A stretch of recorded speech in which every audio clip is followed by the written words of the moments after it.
deferring and deferring and deferring, you're creating what I call a tax bomb.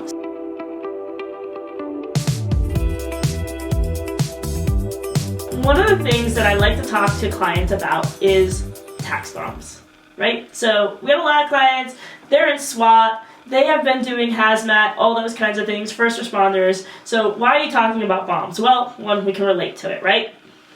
They know all about those hazardous materials. But it's also a great analogy for when we take something that is compressed and we start to feed it, right? And it starts to expand. So think like a water balloon expanding, like filling up a helium balloon, right? It goes and goes and goes. But at some point, it can no longer maintain it and keep it within its confinement, right? It's going to explode and go everywhere and be a mess, right? So that's what a bomb does. So what is a tax bomb? Well, let's think of it this way.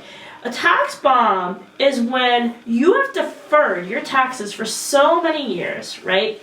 And a lot of times, this may start in our 20s and go all the way into our 70s. That's almost 50 years. Where you've been deferred taxes for so long that you've just accumulated this huge account, which doesn't sound like a bad thing, but now you're taxing the big meat of everything. And we're kind of always told by all of the financial advisors, well, you'll be in a lower tax bracket, you're going to have a different lifestyle, blah, blah, blah. Well, here's the reality of retirement. 1, you have no kid deductions. 2, hopefully your house is paid off. 3, do we really want to have to deal with things like medical deductions when we probably don't have them anymore because we're on Medicare, right? So now, of all of the things that are going to be deductible, other than our state income tax, which, by the way, is limited depending on what's going to happen at the moment versus a few more years from now, is we don't have deductions to reduce the tax bomb. We don't have any dependents to reduce the tax bomb. We cannot claim our cats and our horses and our dogs. That's just the reality of things, right? And so if you keep deferring and deferring and deferring, you're creating what I call a tax bomb. So let's kind of use some numbers, for example. And this is one of my favorite things to use, which is if we just have a flat tax rate, right? We sometimes hear politicians whisper about that. Let's pretend it's 10%. Super easy math. And we put $1,000 into an account. And that $1,000 grows to be $100,000, right? Well, if we pay 10% on $1,000, that's $100, right? 10% on $100,000 is $10,000. So now you tell me what's bigger, $100 or $10,000, right? If we do it the tax bomb way, the tax deferral way, we're now paying $10,000 or $9,900 more in taxes than we would have done if we had just gotten the taxes over and done with. We created a tax bomb, right? And we don't even have deductions over here to defuse the bomb. So why would we ever do that?